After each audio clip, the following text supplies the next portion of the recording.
So The Consultant is a TV series that I did not have on my radar, but I came across it just surfing the internet, doing a quick scan on social, see what's out there.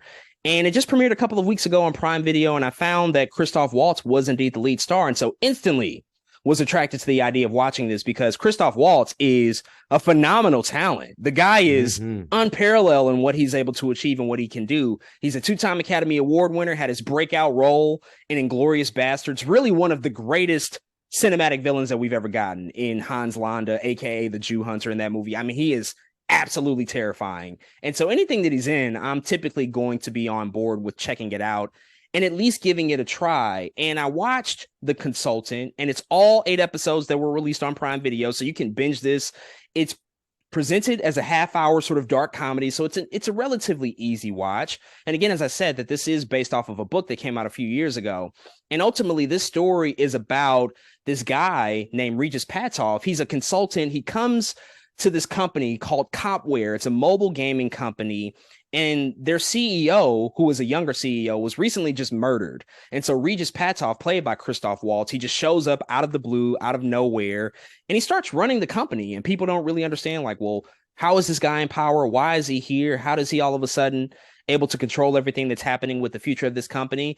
And with that whole setup and with the first episode, the series premiere, it's a really, really intriguing setup for this whole series, because everything that unfolded in the first half hour of this series felt so on the nose about things that we're currently experiencing with big tech conglomerates right now, when we witness these CEOs behind these companies and we just kind of see them and their antics, and they are just weird and awkward, and just, you don't understand, like, how is this person one of the wealthiest and one of the most powerful people on the planet? How are they running anything in this world? And that the setup of The Consultant sort of deals with that. It almost becomes satirical in the way, because it is a black, dark comedy.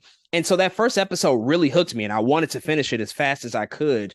The unfortunate thing is that I think the rest of the series doesn't really live up to the promise of what was set up in the first episode. I will note, Christoph Waltz, he absolutely is incredible. He does what he needs to do. There is no denying that he is still one of the most talented actors that we have working today. He is disarming in the best ways possible. He's the guy that you just really don't know what's going on behind his eyes, but he can still be the most persuasive individual in the room. He can say things at a monotone level and just shake you to your core and make you question everything that you thought you would believe. So he turns in an incredible performance, which I absolutely expected no less from him. The unfortunate thing is that you can't rest the entire weight of a show on his shoulders alone. There has to be other elements that deliver. And there were some decent performances. Brittany O'Grady, she's really, really, I think, a revelation. She was also in season 1 of The White Lotus, and she didn't have much to do in that series, but she comes in here and she's one of the leads of this show, and she's mostly good. Nat Wolff is also the older brother of Alex Wolff, who's also a frequently working actor, and he's good as well.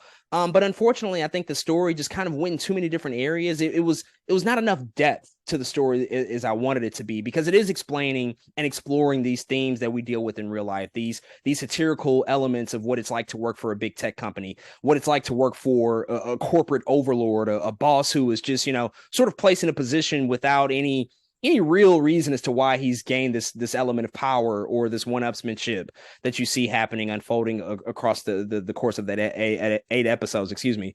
But ultimately, it just didn't really live up to the promise of what I said in that first episode. By the end of the season, with the season finale, it was fine, it was okay, but it didn't leave me necessarily wanting more. It was just kind of like, oh, that ended a little bit on a dud note. I do know that they want to continue exploring the story in more seasons. They talked about, if they're successful enough, they can come back and maybe do a season 2. The creator is, sort of debating about the idea as to whether or not this is a 2-season series or a 3-season series. After watching this, I think that this probably could have been a more effective 2-hour movie at the end of the day. I don't know if we needed 8 episodes to really go this deep into this story, because if you just maintained the elements of dark comedy, even some of the elements of horror and satire, for 2 hours and really focused it in, that might have been more successful. But overall, it's fine. It's okay. And it was mostly a low lift watch. So I'm not angry that I watched it, but I don't know if I would recommend for people to check it out.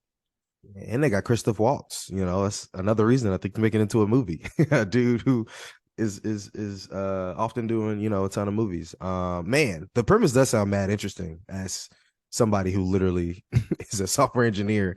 And the TV show being, app based about a gaming shoot. I'm a gamer too, but a gaming app. I feel like I would love something like that. But man, I wish more people, I think, understood how to give the interesting parts more of projects. Because sometimes, like you said, this show doesn't fulfill the promise.